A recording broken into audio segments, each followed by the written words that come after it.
everybody, it's Helen, and today I want to do something that I've been meaning to do for a while, and I was really in the mood to do it, and I'm super excited. So in case you can't tell by my Where We Are Tour t-shirt, I'm a huge One Direction fan. There's a lost vlog that I made about that tour that I never got around to editing. Maybe I'll post it someday.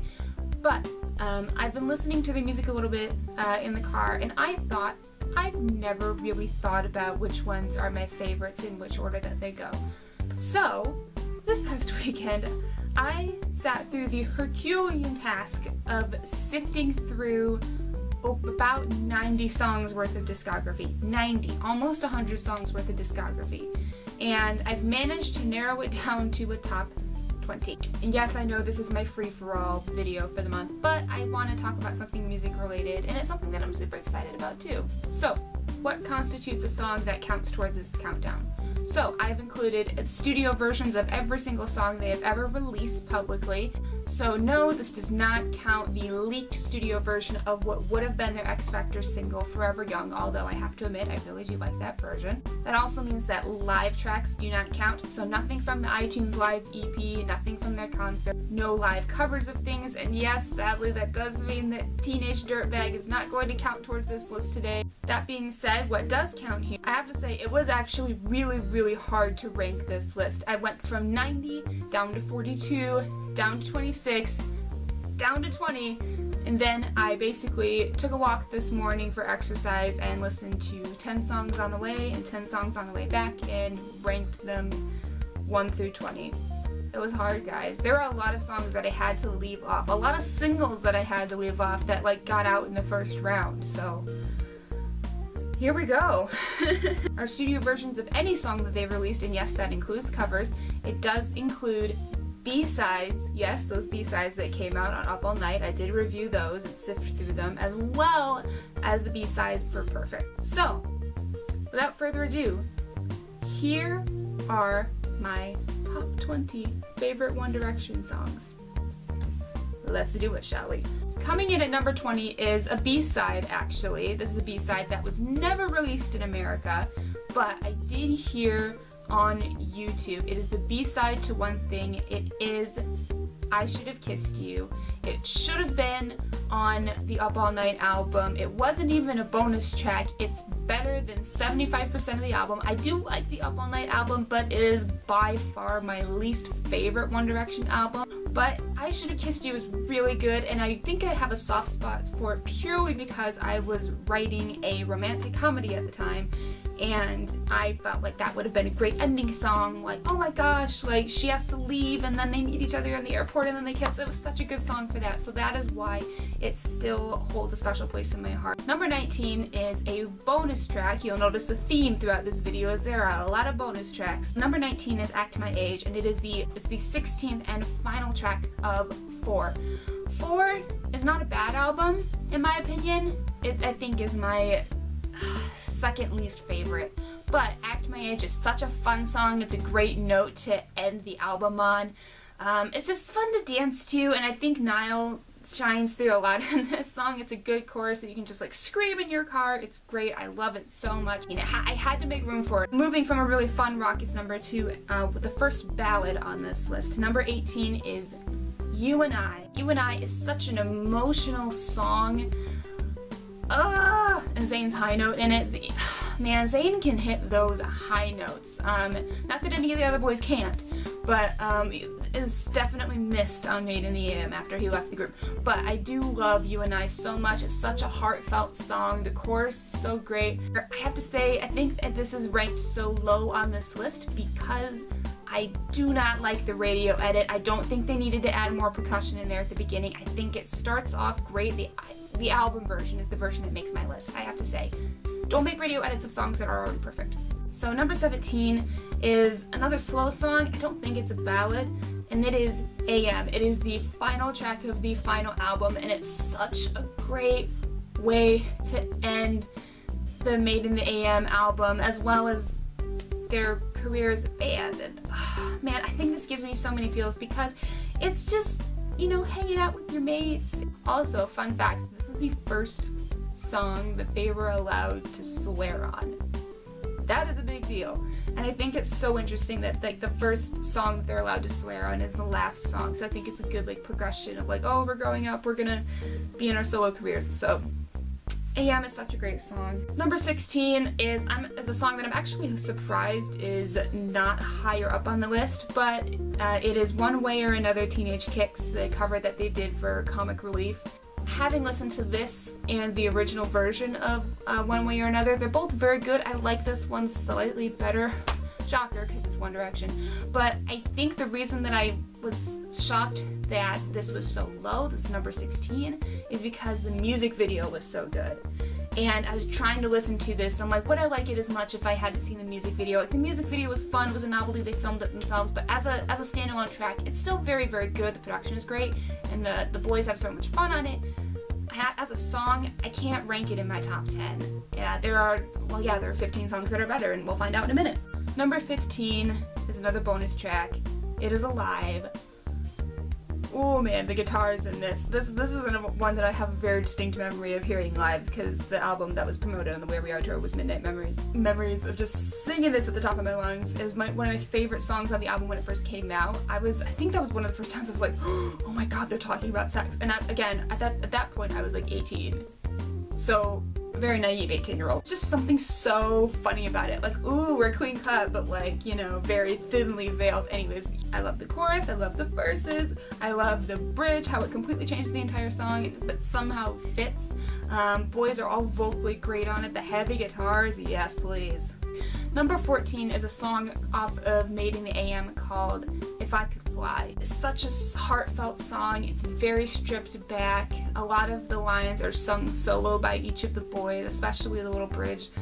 But I think it's one of the most heartfelt and most mature ballads. I think ballads in terms of boy bands can begin to go sort of a sappy way and begin to be disingenuous, but this one just feels so heartfelt, and I think this song will be played at many weddings as a second dance, because the first dance will probably be Perfect by Ed Sheeran. Next up, some of you longtime fans may be disappointed that this song is not in the top 10 and that it's number 13.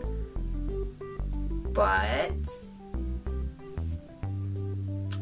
What Makes You Beautiful has to land on the list somewhere. It's not in my top 5.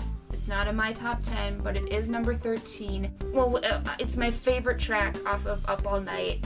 Nothing will ever make me feel the same feelings as hearing this song for the first time and listening to this song for the first time on the car radio, and then like finding out all about One Direction. Like, I'd never heard of them. I became a fan in 2012, so I wasn't a fan like, you know, from the very, very, very beginning, but I was instantly hooked. I thought it was amazing. The chorus was great. And it was just this new band, and I mean, it introduced me to them, and I still bop around to this song. Every time I hear it on the radio, I jam out, my friends jam out, we all love it, and I don't know if this will be their signature song, because every time they play it, when they played it as an encore at the Where We Are tour, it didn't really seem to fit with anything else. I think that's a symptom of the first album was very poppy, overproduced, and then the second album was where they really started to like get their songwriting skills and their taste and whatever. This is the song that made me fall in love with them, so it has to be up high on this. Number 12 is Last First Kiss. It is the 5th track on Take Me Home. It is the best ballad on the album. I think it's the best ballad they've ever done. I think the boys said that they wanted this to be a single, and I can totally see this being a single. I wanted to play this on the radio so bad. This more or less replaced I Should Have Kissed You as like, oh, this is my ending of my romantic comedy, romance script. Like that, this is the song that's gonna play at the end. But it's so heartfelt, and I relate to it a lot more now being in a relationship. I don't really have another reason to justify it being this high other than I love this song. Moving to another heartfelt song, number 11, also off of Take Me Home, is Back For You. This is a song that I believe Liam, Louis, and Zayn wrote about their then girlfriends. I don't think they're dating or anything anymore, but it was a very sweet song, and it's all about they're all out on tour, but they're gonna come back for their girlfriends. And this is a song that I relate to a lot, because as someone who is in a long distance relationship, I do relate to it quite a bit, and it's just a very sweet song. All right, here we go. Top 10, baby! Next up is a track from Midnight Memories, and this is I think the song that best matches the lyrical content, and the song is Happily. I love Happily. I wanted to dance in the aisle to Happily when I heard it at the concert. Sadly, we were not allowed to dance in the aisles at the concert, which is a dang shame, but I could see myself, like, you know, just do-si-do, whatever. But this is another song that's mostly tied to a concert memory. But it's a great song to listen to regardless. I love dancing to it in my room. It's great. Yes, yeah, come on. Everyone dances in their room to something. Dance recess. We're writers. We do this. Number 9 is my go-to karaoke song if I ever did karaoke, and that is Heart Attack off of Take Me Home. You'll notice that this list is very Take Me Home heavy. That and Midnight Memories are my 2 favorite albums. Ergo, most of the songs are going to come from them. But Heart Attack is just as a great beat. I can picture myself like strutting across the stage. I don't think they really did that in the concert film, but whatever. And the very end of the song, like this is the song that I'm like, yep, I'm gonna do a knee slide too. I've got many a carpet burn from that song. It's a great song to be really sassy to. Like if you just need to let out some energy and you want to just dance around to it, like, oh man, this is a great sassy, great beat to do it to. Next up is a track off of Midnight Memories called Diana. This song was actually leaked a couple months before the album came out, and I think I only heard it once. I only listened to it once. But then the rest of the album came out, and I think this is just a standout track. It's a very uplifting track. I do like the fast beat, and it's the boys saying, like, you know, I'm gonna be here for you if you're going through tough times. Like, I'm gonna be here for you. And for me at that point in college, like, I needed to hear that.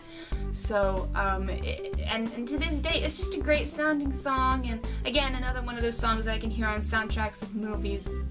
So yeah, I have included One Direction's first single on this list, and I had to include their last one. This song, number 7, is called History, and it's a very special song because it was written as a love letter, a tribute to the One Direction fans. And I think that just meant so much, that's so emotionally resonant, because it was their last single before they were going to go on a hiatus, and it was more or less kind of a thank you, and I believe they had fans in the studio to help them sing the end of the song. Please correct me if I'm wrong, but it's such a great song, and I remember them singing it, I believe, on X Factor. I think they did sing it on X Factor, and they all took a hug, and then the video at the end, they walk off in different directions, and it's more of a, you know, this is not a goodbye, this is a see you later, and that, I think, is just a very special message to the fans, to thank them for everything that they've done. But number 6 is Midnight Memories. This is the song I have to say that I was most excited to hear in a concert, and it ended up being the first song on the set list, so like, this song is basically associated with me crying my eyes out at a One Direction concert when they first came on stage and be like, oh my god, they're real. I was 19. So please do not judge me. It's such a great rock song. It's such an arena rock song. Everyone was getting into it. You know, you pump your fist up in the air, you know, rocking out. Oh man, this is such a great song to do that to. And the video is fun as well. The video, I think, is a better tour of London, more or less, than One Thing was.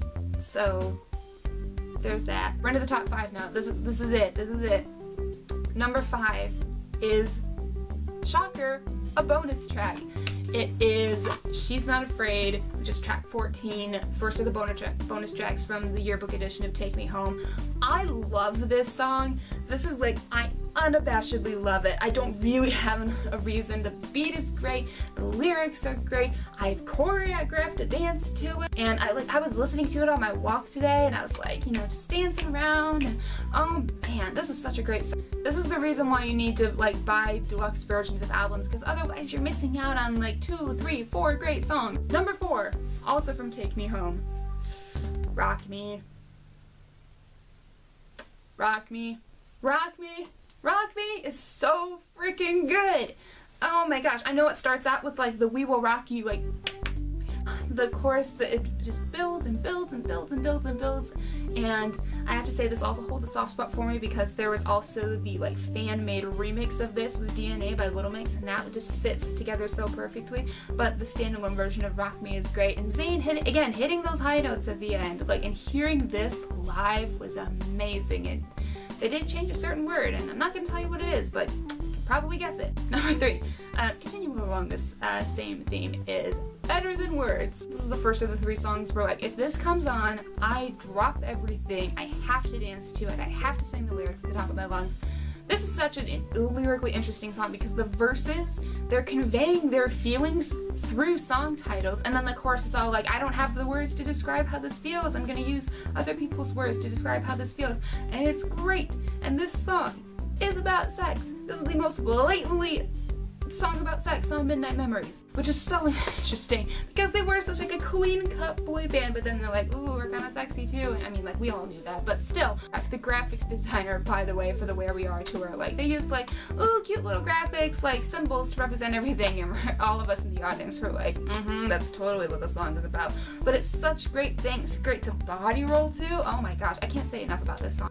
Choosing between number 2 and number 1, I kept flip-flopping because they're both so good. But my number 2 ranking as of this video, as of like 6 or 7 p.m. on October 22nd, is Kiss You. It's the best track off of Take Me Home, bar none. Live While We're Young was great, but it was like What Makes You Beautiful and Up All Night, like thrown together. It's just so much fun, and then the video was so much fun too. I remember, like, I think that's my favorite One Direction video. It's just so fun and cheeky, just like the song, and the boys all seem to have a really good time doing it. So I have to say, Kiss You is my number 2 pick. Now, my number 1, every single round I was listening to this song and I was thinking, like, if I can help myself, this will be my number 1 song. Through every round, from 90 down to 42, down to 26, down to 20, and when I was listening to it on my walk, it was played 10th on my list. And I was sitting there, I'm like, if I can help myself, this song will be number 1. A lot of you will know what it is.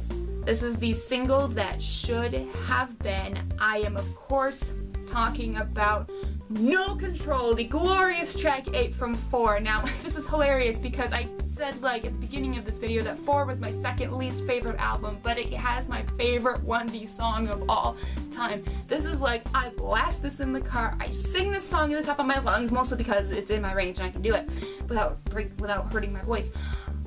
I love this song. This song, like, you can't flip it, crip it any other way. This song is like, it's so celebratory. It is about sex. I was so glad that they did this on Carpool Karaoke with James Corden because it was so much fun. Like, oh man, Zayn, why did you have to leave? This could have been a single. But, oh man, this song so deserved more. It so deserved more. I don't really have another justification for putting this at number 1. It's lyrically great, it's musically great, it's so much fun. No Control was my favorite 1D song of all time. Of course, you guys will all have your different favorites. Everyone prefers something different. I know some people prefer the first album, some people prefer the last album, some people prefer in between. I prefer 2012, 2013 One Direction album. I would love to hear your own list in the comments. So anyways, that is my indulgence for this week, my free-for-all, my top 20 favorite One Direction songs.